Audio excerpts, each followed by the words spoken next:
Բարև ձեզ հարգելի հեռուստադիտողներ։ Միջազգային տարբեր հարթակներում հայ-ադրբեջանական հակամարտությունը շարունակում է մնալ երկու պետությունների արտաքին գերատեսչությունների եւ տարբեր կառույցներում հայկական կամ ադրբեջանական ներկայացությունների հիմնական խնդիրներից մեկը։ Որպես կանոն, դա մրցակցության այն վայրերն են, որտեղ անգամ փոքր ձեռքբերումները հետագայում դառնում են պետական ռոպագանդայի թեզերը սնուցող ուժեղ գործոններ։ Այստեղ տարածված հաղթանակների ականատեսը հենց ինքը միջազգային հանրությունն է, որը հետագայում իր դիրքորոշմամբ մոտեցումներով եւ տարատեսակ բանաձևերով ու հայտարարություններով ազդում է Ղարաբաղյան հակամարտության խաղաղ կարգավորման գործընթացի տրամաբանության վրա։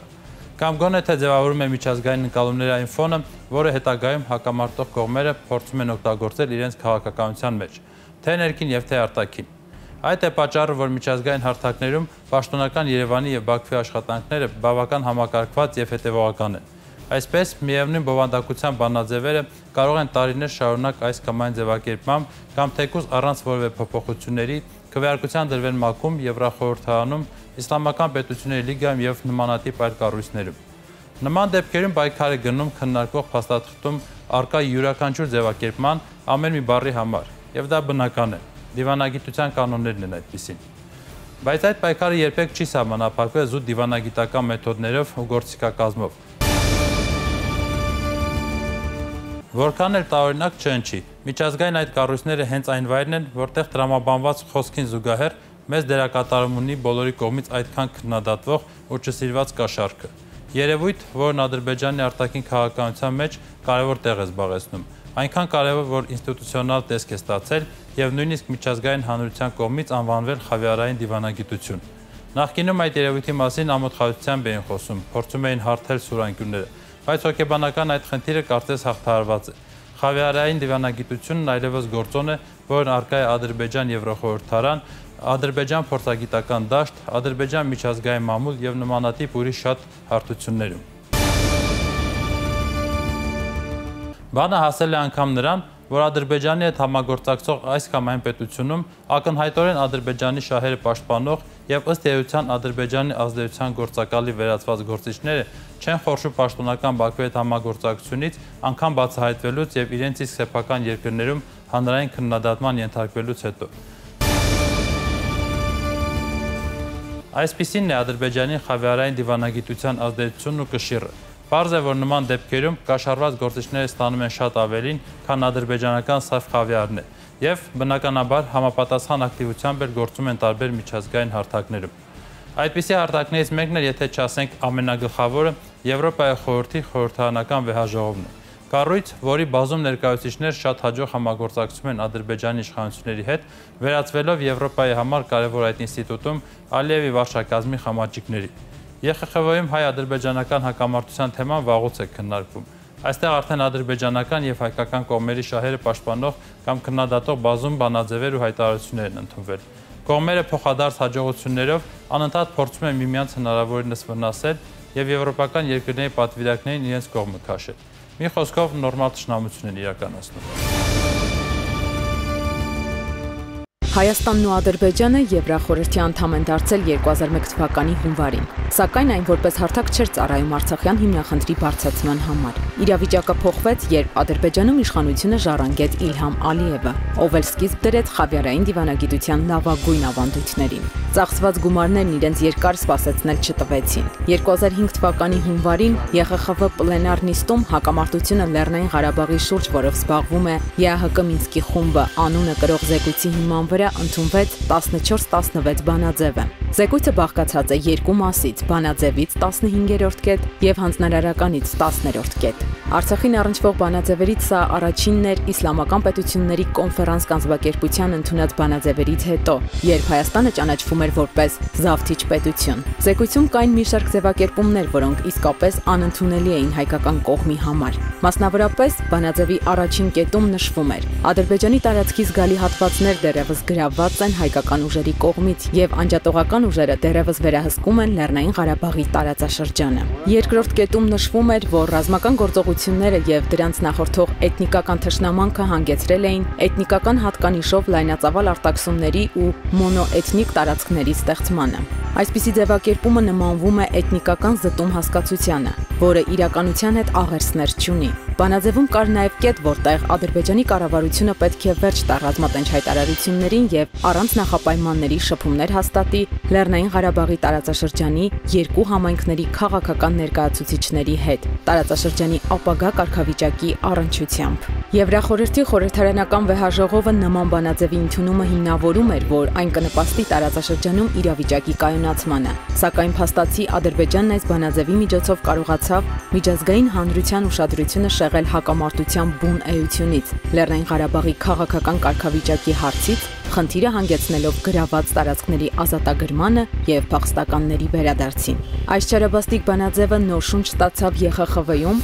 երբ այդ կառույցի նախագահ դարձավ Թուրքիայի ներկայիս արտգործնախարար Մևլութ Չավուշօղլուն, ով իր նախագահությունը ծառայեցրեց ի նպաստ Ադրբեջանի հակահայկական քաղաքականությանը։ Վերջինս հղում կատարելով 14-16 բանաձևի 5-րդ կետին ԼՂ հարցերով ենթահանձնաժողով ստեղծեց։ Ատկինսոնի զեկույցից բխող բանաձևի վտանգավորության մեկ այլ ապացույց դարձավ Եվրամիության բարձրագույն օրենսդիր մարմնում, Եվրախորհրդարանում բուլղարացի падգամավոր Եվգենի Կիրիլովի զեկույցը, որի հիման վրա ընդունվեց թիվ 2216 բանաձևը։ Այն պահանջում էր հայկական բոլոր զորքերի դուրսբերում, 8-րդ կետ եւ նշում էր Թուրքիայի դերակատարության կարեւորությունը տարածաշրջանային հակամարտություններում, 39-րդ պարբերություն։ ԵԽԽՎ-ի հաջորդ հայտարարությունը, որը կրկին հակահայկական արտահայտություններ էր բովանդակում, 2012 թվականի հունվարին էր, որը հղում կատարելով 14-16 բանաձևին կոչ էր անում անհապաղ լուծել փախստականների եւ ներքին տեղահանվածների խնդիրը։ Այսպիսով,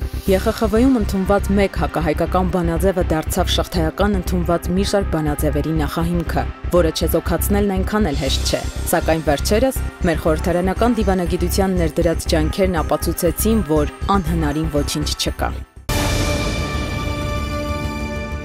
Հայտնի է, որ միջազգային միակ հարթակը, որը լիազորված է զբաղվելու հայ-ադրբեջանական հակամարտության խաղաղ կարգավորման գործընթացով, ԵԱԿ Մինսկի խումբն է։ Միջնորդների այս ինստիտուտը առանց ուշադրություն դարձնելու տարբեր լոբիստական կառույցների վրա 2 տասնամյակից ավել ակտիվ աշխատում է այս ուղղությամբ։ Նրանց կողմից մշակվել են տասնյակ մոտեցումներ ու առաջարկներ, որոնք ընկել են բանակցային գործընթացի հիմքում եւ մեծ հաշվով դարձել խաղաղության ներկայիս մինիմալ աստիճանի երաշխիքներից մեկը։ Անցած տարիների ընթացքում պաշտոնական Երևանը ամեն ինչ արել է, որպեսզի հայ-ադրբեջանական բանակցային գործընթացը մնա բացառապես ԵԱԿ Մինսկի խմբի շրջանակներում եւ բացառի այլ կառույցների հնարավոր ազդեցությունը հակամարտության կարգավորման այդ գործընթացի վրա։ Չնայած դրան, սակայն միջազգային քաղաքականության այնպիսի կարևոր հարթակները, ինչպիսին Եվրոպայի խորհրդի խորհրդարանական վեհաժողովն է, շարունակում են մնալ նույն հայ-ադրբեջանական հակամարտության աշխատանքների հիմնական ուղղություններից մեկը։ Սա այն հարթակն է, որտեղ ըստ էության արտացոլվում է բանակցային գործընթացում այս կամ այն կողմի դիրքերի ուժեղությունն ու թուլությունը, փորձարկում նոր գաղափարներ ու մոտեցումներ եւ վերջապես պրոպագանդում պետության քաղաքականությունը Եվրոպայում, ինչը նոր դաշնակիցներ ձեռք բերելու լավ հնարավորություն է։ Բայց ամենակարևորը այն միջավայրի ձևավորումն է, որտեղ ընթանում են բանակցությունները։ Վերջին հաշվով բանակցային գործընթացն ինքն էլ ենթակա է այդ միջավայրի ազդեցությանը եւ շատ իրադարձություններ, որոնք տեղի են ունենում բանակցային սեղանից դուրս, իրենց հետքն են թողնում թե բանակցող կողմերի եւ թե միջնորդների առաջարկների ու որոշումների վրա։ Ավելին, բանակցային գործընթացն էլ մեծ առումով դա հենց բուն բանակցությունները չեն, այլ դրան զուգահեռ ընթացող իրադարձային զարգացումներն են։ Սա մի ամբողջականություն է, որի հետ հնարավոր չէ հաշվի չնստել։ Միջազգային հարթակում Հայաստանի եւ Ադրբեջանի հեղինակությունները անշուշտ անհամադրելի են, որովհետեւ գիտենք, որ միջազգային բազմաթիվ կառույցներ հանդես են գալիս քննադատություններում այդ երկրում տիրող իրավիճակի վերաբերյալ։ Մինչդեռ Հայաստանի վերաբերյալ նույնը չեն կարող ասել։ Մի դեպքում, այսինքն բանակցային գործընթացում մասնակցող երկու կողմերը, Հայաստանը եւ Ադրբեջանը, միջազգային հարաբերություններում, միջազգային ասպարեզում իրենց դիրքով, իրենց կշռով, ինչպես նաեւ իրենց հեղինակությամբ տարբեր մակարդակների վրա են գտնվում։ Այս պարագայում հասկանալի է, որ Հայաստանը, որը ավելի դեմոկրատիայի մակարդակով ավելի բարձր տեղում է գտնվում, բանակցում է դիկտատոր պետության հետ, բանակցում է բռնապետական ռեժիմ ունեցող պետության հետ։ Անշուշտ դիկտատորի հետ բանակցելն այնքան էլ հեշտ գործ չէ եւ միջազգային կառույցները հասկանում են, թե ինչի հետ գործ ունի Հայաստանը։ Միևնույն ժամանակ բազմիցս հանդես են գալիս քննադատություններով, որոնք Ադրբեջանում այնքան էլ, այսպես ասած, լուրջ չեն ընդունում, բայց միևնույն ժամանակ դա Հայաստանին լրացուցիչ հոգեբանական հոգեբանական լծակ է տալիս։ Անշուշտ բացի հոգեբանական ազդեցությունից, սա նաև կարևոր փաստարկ է Հայաստանի համար, որ տարբեր ամբիոններում կարող է հնչեցնել, թե ինչպիսի պետության հետ մենք գործ ունենք։ Բացի այդ, Ադրբեջանը նաև միջոցներ է ծախսում այդ կազմակերպություններին լրացնելու համար, որը լրացուցիչ ֆինանսական հոսք է նրանց բյուջեից, որը ևս բխում է Հայաստանի դիրքերից։ Ահա թե ինչու են կարևոր Եվրոպայի խորհրդի խորհրդարանական վեհաժողովում ընթացող քաղաքական գործընթացները։ Նման հարթակներում Հայաստանում ստանում է բանակցային միջավայրի եւ ընդհանրապես միջազգային ընկալումների փոփոխման հիանալի հնարավորություններ։ Եվ ի պատիվ ԵԽԽՎ-ում մեր պետության պատվիրակության անդամների ու իհարկե նաեւ Հայաստանի Հանրապետության արտաքին գերատեսչության կարևորագույն այս հարթակում մենք ժամանակ առ ժամանակ ունենում ենք լուրջ հաջողություններ։ Օրերս Եվրախորհրդի խորհրդարանական վեհաժողովի քվեարկությանը ներկայացված մոնիթորինգի հանձնաժողովի անդամներ Պետրո Ագրամունտի եւ Թադեուշ Իվինսկու հեղինակած Ադրբեջանում ժողովրդավարական ինստիտուտների գործունեությունը վերնագրով փաստաթուղթն ընդունվել է որպես բանաձև։ Սակայն Լեռնային Ղարաբաղի որոշ տարածքների մասին տեղ գտած օկուպացիա բառը փոխարինվել է Լեռնային Ղարաբաղի հակամարտության մասին բառերով։ ԵԽԽՎ-ում հայկական պատվիրակության անդամ Արփինե Հովհաննիսյանի փոխանցմամբ վեհաժողովը քաջատեղյակ է Հայաստանի կողմից Լեռնային Ղարաբաղի եւ մյուս տարածքների օկուպացիայի մասին արտահայտությունը քվեարկությամբ փոխարինել է վեհաժողովը քաջատեղյակ է Լեռնային Ղարաբաղի հակամարտության մասին ձևակերպումով։ Արդարությունը դեռ շնչում է։ Facebook-յան իր էջում նման գրառում էր կատարել Հովհաննիսյանը, նշելով, որ փաստաթղթում բառի փոփոխման մասին հայկական պատվիրակության ներկայացրած նախագիծը անցել է ձայների 85-78 հարաբերակցությամբ։ ԼՂ հակամարտություն արտահայտությունն ամբողջությամբ համապատասխանում է ինչպես ԵԱՀԿ Մինսկի խմբի բառապաշարին, այնպես էլ միջազգային ընդունված մոտեցումներին։ Հայաստանի Հանրապետության պատվիրակության նախագահ, Հայաստանի Հանրապետության ազգային ժողովի փոխնախագահ Հերմինե Նաղդալյանը խոսելով փաստաթղթի մասին նշել է, որ ադրբեջանական լոբին կենտրոնացրել էր իր ողջ ջանքերը։ Չեմ ուզում գերագնահատել այս բանաձևի արժեքը, քանի որ այն խորհրդատվական փաստաթուղթ է, ինչպես ԵԽԽՎ մյուս փաստաթղթերը, բայց այս զեկույցի քաղաքական նշանակությունը շատ բարձր էր հենց այս Լեռնային Ղարաբաղի եւ Ադրբեջանի մյուս 7 տարածքների օկուպացիա նախադասության առումով, որի դեմ մենք պայքարում էինք։ Մեր խնդիրն էր թույլ չտալ, որպիսի Ադրբեջանի ձեռքում հայտնվի լրացուցիչ թուղթ, ակնարկելու, հղումանելու միջազգային կազմակերպության դիրքորոշման վրա։ Հերմինե Նաղդալյանն այս փաստաթուղթը կարևոր է համարում նաև նրանով, որ 2005 թվականի 14-16 բանաձևից հետո, երբ եղան հայկական կողմի համար վատ ձևակերպումներ, 2010-ին եւ 12-ին եւս ԵԽԽՎ-ն իր փաստաթղթերում Լեռնային Ղարաբաղի հիմնախնդիրը ներկայացրել է որպես հակամարտություն Հայաստանի եւ Ադրբեջանի միջեւ։ Մենք կարողացանք վերադարձնել բանավեճն իր սկզբնական եւ ճիշտ ձևակերպմանը, վստահ է Նաղդալյանը։ Կարևոր է նշել, որ քննարկումների ընթացքում Արցախյան հակամարտության փոխկապակցության աննպատակահարմարությունը Ադրբեջանում հաստատված բռնապետական ռեժիմի հետ նշում էին ոչ միայն հայկական պատվիրակության անդամները։ Այսպես, Ֆրանսիայի ներկայացուցիչ Նիկոլ Դուրանտոն նշել է, որ Ադրբեջանը շատ լավ օգտագործում է Ղարաբաղյան հարցը ժողովրդավարության հետ կապված ներքին խնդիրները կոծկելու կամ արդարացնելու համար։ Հստակ է արտահայտվել նաև Գերմանիան ներկայացնող Մարի Լուիս Բեկը, ով հայտարարել է, որ Ղարաբաղյան հիմնախնդիրը չպիտի ալիբի լինի Ադրբեջանի համար։ Վեհաժողովի լիագումար նիստում տիրում էր չափազանց լարված մթնոլորտ։ Այդ մասին էր վկայում երեկոյան ժամի քվեարկության համար աննախադեպ քանակով պատվիրակների առկայությունը դահլիճում։ Ինչպես նշում է Արփինե Հովհաննիսյանը, նման աշխուժություն սովորաբար տիրում է այն ժամանակ, երբ Ադրբեջանը ցանկանում է տապալել ինչ-որ զեկույց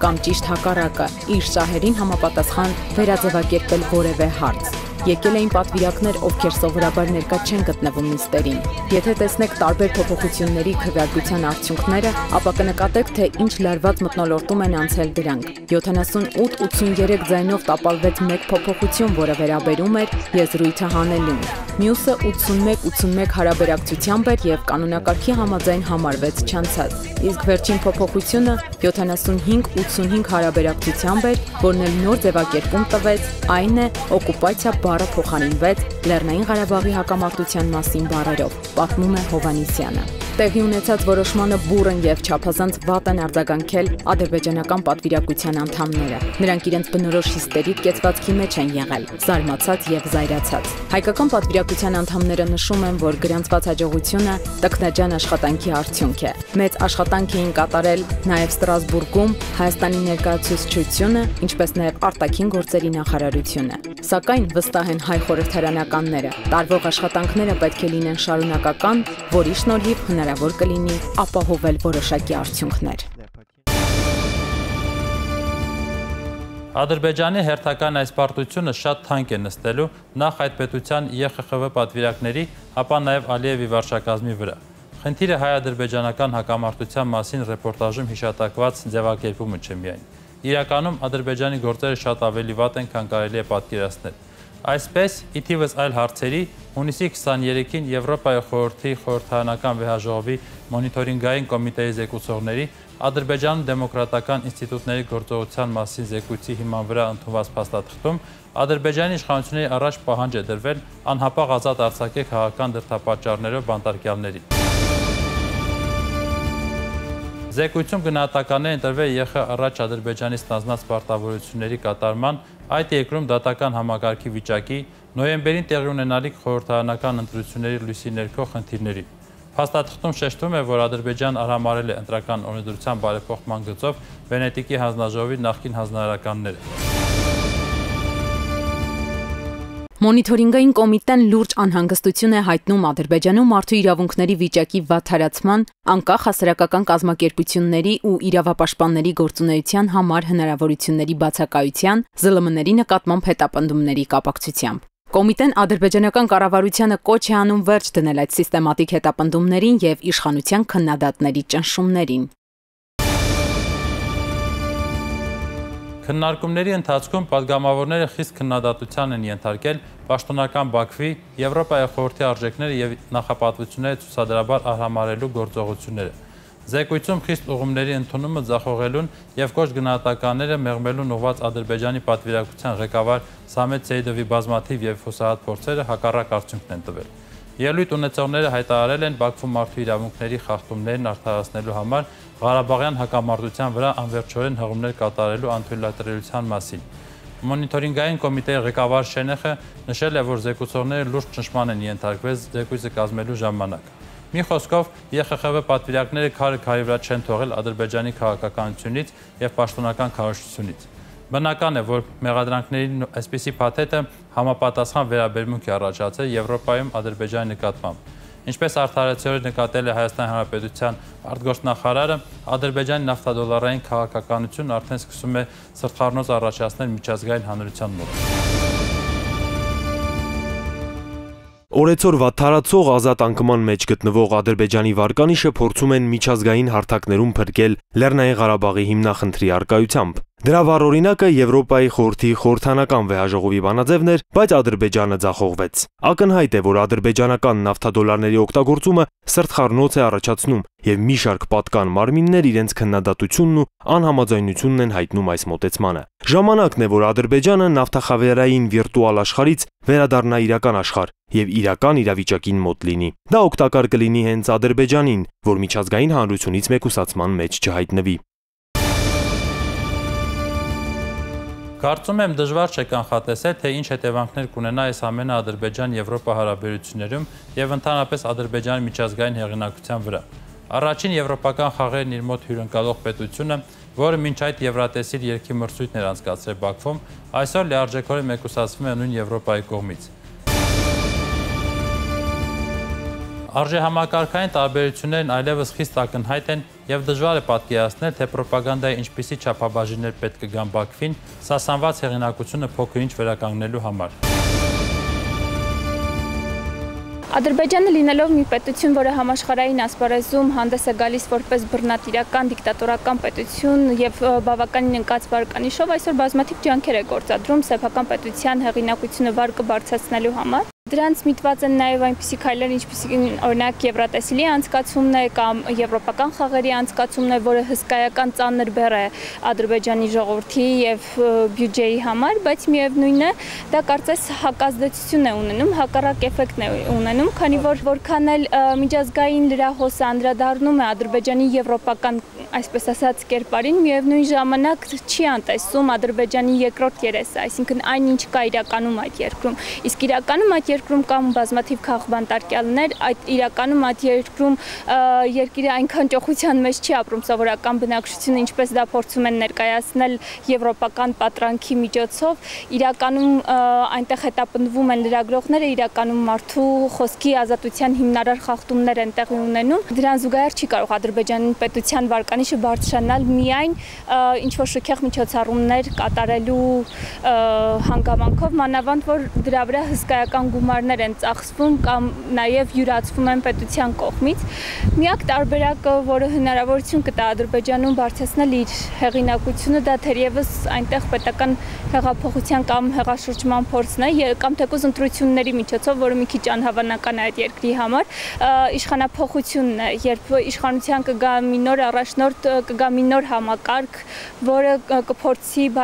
բարելավել Ադրբեջանի վարկանիշը, երբ իրականում տեղի կունենան ընտրություններ, ժողովրդավարական գործընթացը կլինի ճիշտ մակարդակի վրա, դրանից հետո թերևս կարելի է խոսել Ադրբեջան պետության հեղինակության բարձրացման վրա։ Իսկ մինչ այժմ այն ջանքերը, այն գումարները, որը փորձում է Ադրբեջանը ներդնել, աշխատում է ինչպես հօգուտ, այնպես էլ ընդդեմ իրեն։